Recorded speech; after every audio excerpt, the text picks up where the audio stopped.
I'm sorry I haven't done a video in a while. As you can see, new scenery, new background scenery. So obviously I've switched rooms, so that's why it's been a while, but today we're starting a new series. So let's take a look at the world of Divergent. We're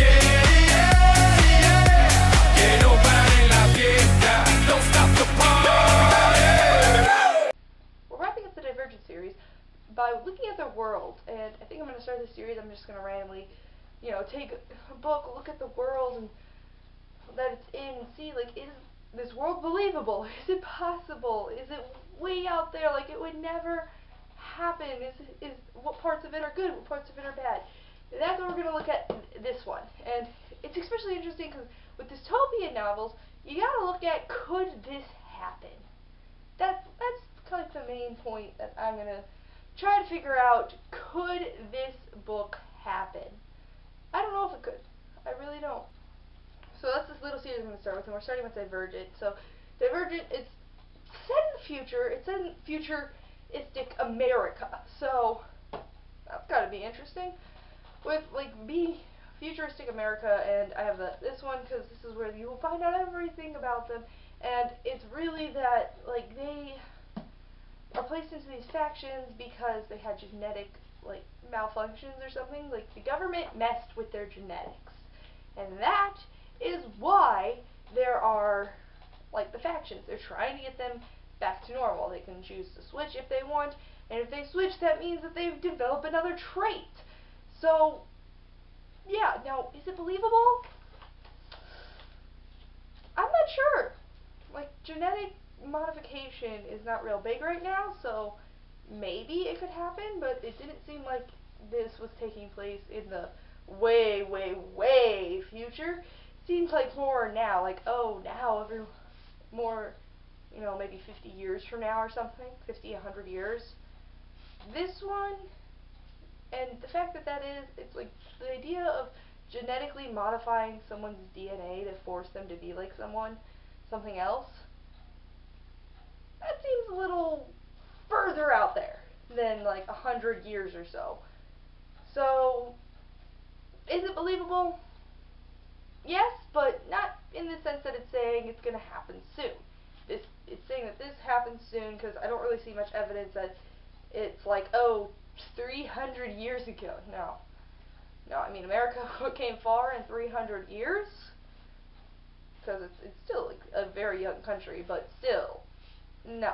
That far, doing all this genetic mutation just to force people to be a certain trait, no.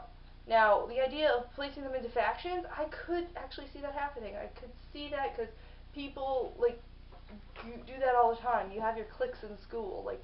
You are friends with people who are like you, and you don't see the cliques in the movies too often. Don't even know. No, that doesn't happen, and I'll say that all the time. At least at my school, no, it doesn't happen. But in this, the fact that they have all these cliques and stuff is very very interesting. And I've said before, I don't like the whole idea of Divergent means you're normal, and it probably seems like they should have made it a bit clearer that Divergents should just be sent out of the city.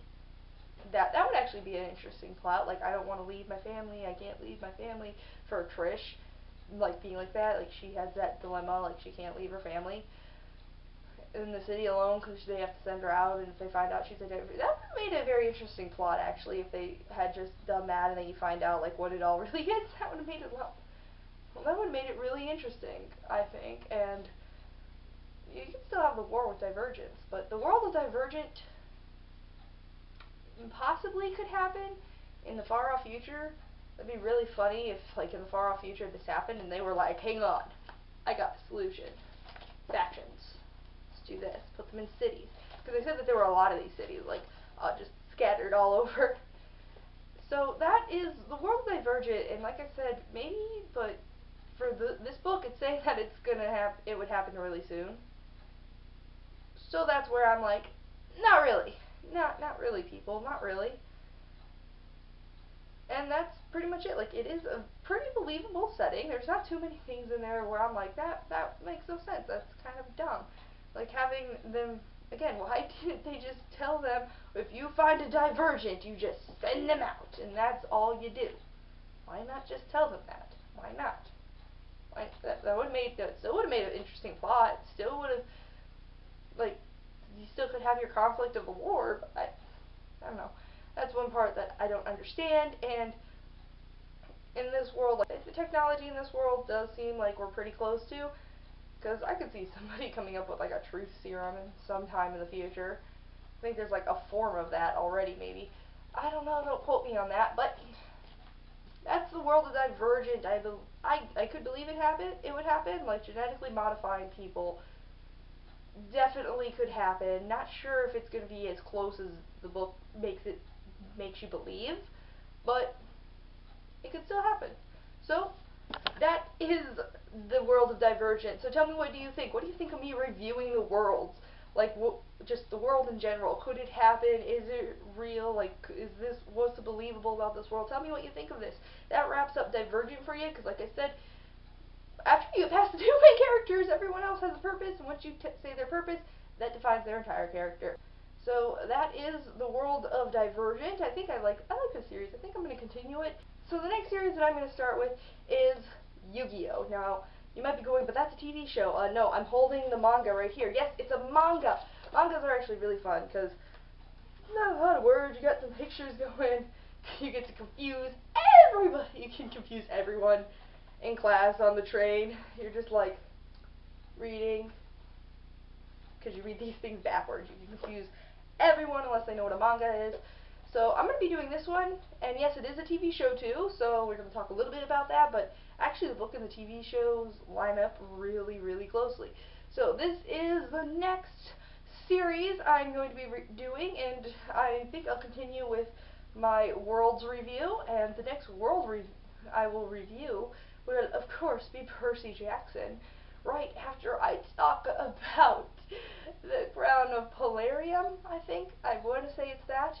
That is, after all, coming out tomorrow as I'm filming this. It comes out tomorrow, so I will have a review for you in the near future of the Crown of Polaria, and it's just going to be like a quick review of it, because it's like 50 pages maybe, but oh, I can't wait. And then I'll review their world, and we're going to be doing Yu-Gi-Oh! So the next character review will be of Yugi Moto.